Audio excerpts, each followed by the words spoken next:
بسم اللہ الرحمن الرحیم۔ اللہم صلی علی محمد وعلی آل محمد۔ السلام علیکم۔ ویسے تو درود شریف کے کوئی بھی صیغے کی بات کی جائے، ان سب کے ہی اپنے انوارات، اپنے فیوزات اور اپنی برکات ہیں، اور ایسے ہی درود ابراہیمی کے بھی خاص برکات اور انوارات اللہ پاک نے ہمیں عطا فرمائے ہیں، تبھی تو اس میں نماز میں لازم قرار دیا گیا ہے۔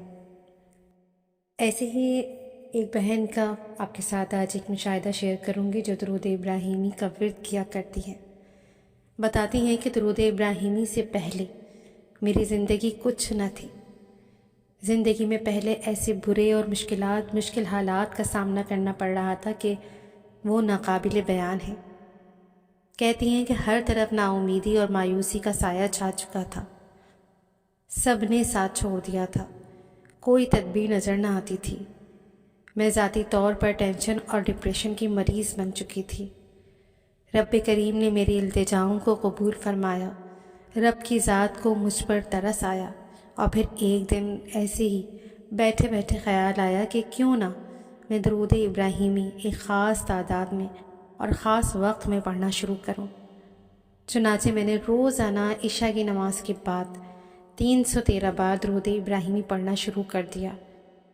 زیادہ کوشش ہوتی تھی کہ میں درود شریف باوضو پڑھوں اور میں اپنی مصروف زندگی میں سے وقت نکال کر درود ابراہیمی کو دے سکوں۔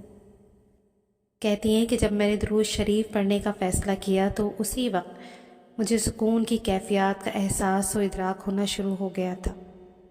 مجھے سکون محسوس ہوا، اندھیرے میں ایک امید کی کرن نظر آئی۔ میں نے کسی سے کچھ بھی ڈسکس نہیں کیا، کیونکہ لوگ اپنے اپنے ذہن کے مطابق کچھ بھی دے دیتے ہیں، کچھ بھی کہہ دیتے ہیں۔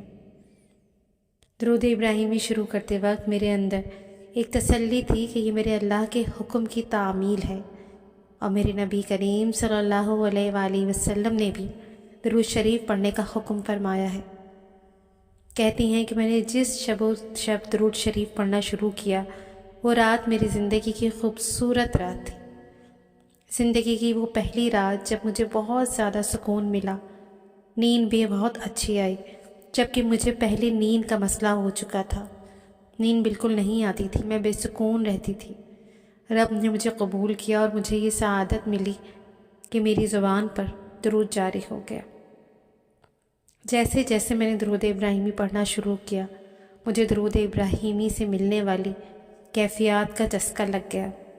اس سے ملنے والی برکات نے مجھے اپنا گرویدہ کر لیا، اور پھر حال یہ ہو گیا کہ مجھے درود ابراہیمی پڑھے بغیر سکون نہیں ہوتا تھا۔ درود شریف کی ایک برکت اور کرامت میں نے یہ دیکھی کہ میں دل میں جو خواہش کرتی تھی وہ ویسا ہی ہو جاتا تھا۔ درود ابراہیمی کی کثرت سے مجھے الحمدللہ تہجد کی نماز نصیب ہوئی، اور مجھے وہ سب کچھ ملا جس کا ذکر کبھی خود سے بھی نہیں کیا جا سکتا۔ کہتی ہیں کہ درود ابراہیمی کے ورد میں اور تہجد کے نوافل میں دنیا تو ملتی ہی ہے، اخروی زندگی، اخروی خزانے، نعمتیں اور برکتوں کے وعدے الگ ہیں۔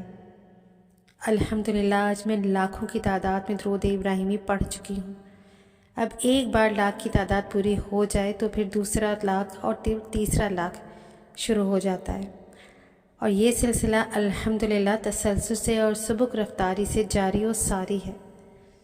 کہتی ہیں کہ بتانے کا مقصد یہ ہے کہ جتنا پڑھیں گے اتنا آپ روحانی طور پر امیر ہوتے جائیں گے، سب مشکلیں آسان ہوتی چلی جائیں گی، وقت میں ایسی برکت ہوگی کہ آپ تھوڑے وقت میں زیادہ درود شریف ورد کر لیں گے۔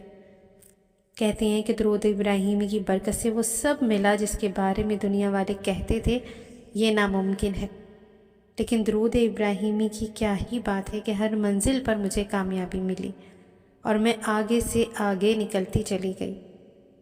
ایک نور اور کرامت کا راستہ ہے درود ابراہیمی، روحانیت کی چابی ہے۔ یہ تو محبتوں کا سفر ہے، یقین کی شمع ہے۔ درود ابراہیمی عشق کی شمع ہے، اور درود ابراہیمی خوبصورت مہک ہے، شفاعت کی تسلی ہے۔ درود ابراہیمی کامیابی کی ضمانت ہے۔ آخر میں اتنا ہی عرض کروں گی کہ آپ جتنا زیادہ درود شریف پڑھیں گے اتنے زیادہ انعامات، ثمرات، کمالات، عروج اور ترقی پائیں گے۔ تو آئیے آج سے ہم بھی تمام صیغوں کے ساتھ ساتھ درود ابراہیمی کو بھی اپنے ورد میں شامل کریں اور اس کے فیض اور برکات سمیٹنے کی کوشش کریں۔ اللہ پاک ہمیں کثرت سے درود شریف پڑھنے والا، دوسروں کو دعوت دینے والا اور درود شریف کی محبت کو محسوس کرنے والا بنا دے۔ آمین ثم آمین۔ جزاک اللہ خیر۔ اللہ حافظ۔